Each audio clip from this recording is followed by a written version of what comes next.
Hey guys, and welcome back to the channel. So today I've got another mod to be fitting, so you join me in my dark and dingy garage.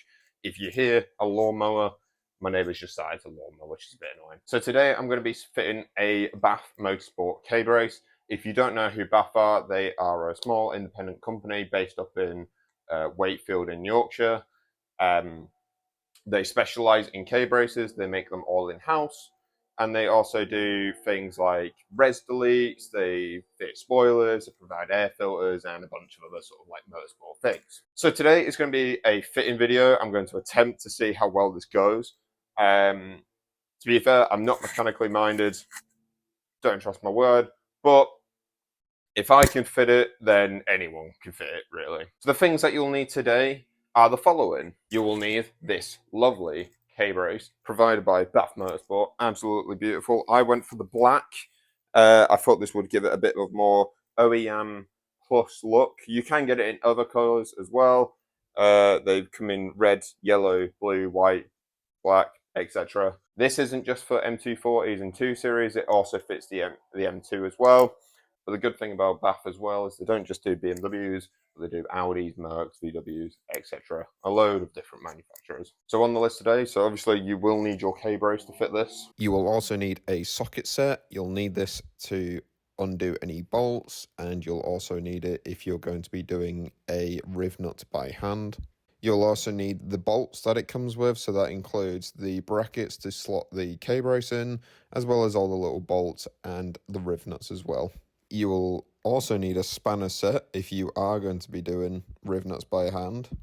Alternatively, you can also use a riv nut tool. As you'll see later on in the video, this was the much easier method. So if you have one to hand or can borrow one, or even just borrow one off Amazon for a little bit, it is well worth the investment. And of course, you'll need a drill. Drills are very handy. They're very good for getting out bolts, especially the ones that are towards the boot latch. So the first thing you'll want to do when fitting the K-brace is unclipping the carpet. So the good thing about BMWs, and I've been reassured, is that the carpets are actually, well, they're clipped in, and the clips should be on the outside. So let's get on with taking that apart.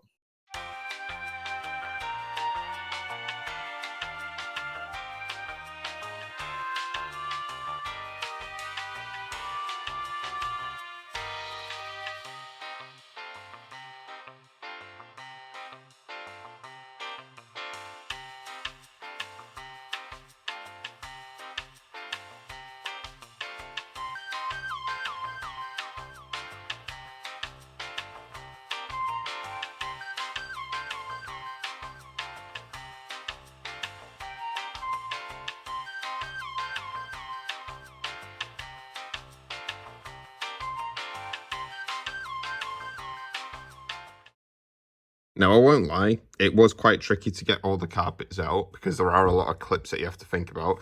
I'd also recommend loosening this part up.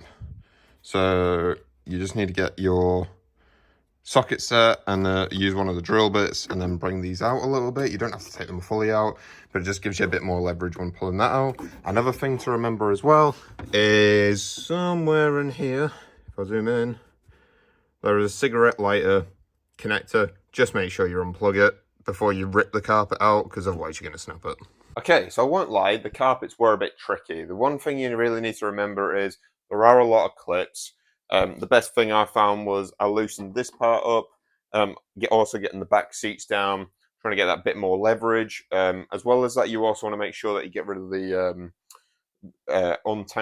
unclip the clip for the cigarette lighter. So the next part you want to do is come into the riv nut thing. So essentially how this works is you put this in the hole, and then you get your spanner and you hold that in place, the little nut in place, and then you twist your screw. So the tool that you'll need one of these, obviously. You've got a couple of more riv nuts in there. There is a spare one as well in case you mess it up. Let's hope that doesn't happen. Then also what you need is your 17 mil spanner, and then also you want to get yourself a socket wrench with a 13 mil on. So in terms of the screws itself, the hole you want to go for is the one that's sort of right up at the top of the mount. The best thing I found was getting the actual brace in place. It says it wants to be more towards the rear. To you, when you read that, you'll probably think it's more towards the actual boot itself, not the back seats. But it is for the back seats. It is the third hole along. I'd say from the seat itself. That's the way I've managed to find it. And then with the ones at the bottom, the holes at the bottom where your luggage straps would go, they essentially just screw in. The screws for those just screw in straight away. So yeah, let's crack on with it. So this is the manual way of doing it. Well, as I sort of explained before, you need to get your socket set and you need to sort of twist it one way, and you need to get your spanner set and twist that the other way.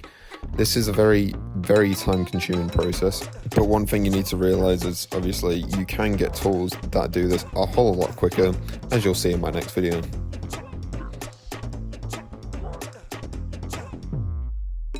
So as you can see, I've got a riv nut tool.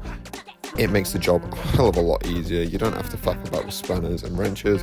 Of course, you can use the socket set and spanner set method, but it will take a lot longer to do. So if you can borrow one of someone, or if you've got one lying around, or even just order one, you know, they're not too expensive. It's definitely worth getting, and it's certainly worth a shout. Yep, so my next what I'm going to do now is I've cut a bit of an outline of the carpet. I know where exactly I need to put the bracket, the brace. And what I'm going to do now is I'm going to put all the carpets back in because that's what I want to do. And then I'm going to mark out, try and find where the hole is. And then I'll put a little insertion and then start putting the brace into the car. So let's see where we get on. So I won't go too much into detail about how to put the carpets back. Essentially just follow the process that you followed taking the carpets out.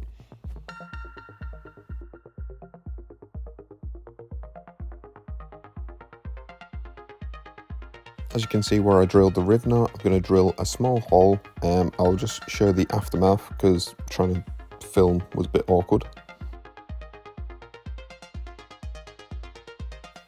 And as you can see, the finished product is the brackets all mounted in. So I've got them on both sides. I just drilled 2 little holes and yeah, looks good. So as you can see here, what I'm doing now is I'm inserting the frame. So first I started off by inserting it into the brackets at the top. And then now what I'm going to do is I'm going to adjust it, make sure it's all in fine. Then what I did was I used the drill just to bolt the ones in the luggage holes, just to make it all nice and snug. And then with the top ones, I essentially just screwed them in by hand and then used the socket wrench just to make sure it was all nice and tight. And just like that, it's all done. Look at it, it's glorious. Nice. So that's the K-brace in. It's been a couple of days just because I had to wait for the riv nut tool. I won't lie, it wasn't the easiest thing in the world to fit. But once you sort of know roughly what you're doing, it can be fairly straightforward if you've got a bit of mechanical mind and you've got a bit of patience. The only couple of tricky things that I found was obviously doing the riv nut manually is a bit of a chore. As I sort of explained earlier, trying to, you know, if you've not got the grip strength, it might just be easier for you to get a riv nut tool. Saves you a ton of time if you've not got loads of time to spend on this. So the left side carpet, as if you were staring at the boot, I'd say that was the trickiest carpet to get out. Not really sure why, but I think it might just be because it needs to line up with the cigarette lighter and stuff. Where I drilled my holes as well, as you can see, I actually did have to use one of the bolts from the lower part of the car, where the lower part of the brace was, which would have been your luggage tassels, just because for some reason the length just didn't quite work out with the carpet and stuff the way I cut it. So would I recommend this K-brace? I certainly would. It does take a bit of time and a bit of patience. If you've got 2 people to hand, it's probably a lot easier. I'm just doing this for myself with some very basic tools. But I love the fact that you don't actually need to drill anything into the car. It just fits in snugly, it fits in OEM, albeit obviously the riv nuts that you have to put in. But yeah, so if you look at your car, it's the holes that are closest to you is the best way I can explain it. but it fits straight away. So yeah, if you wanna buy yourself one of these, head to BAF Motorsport.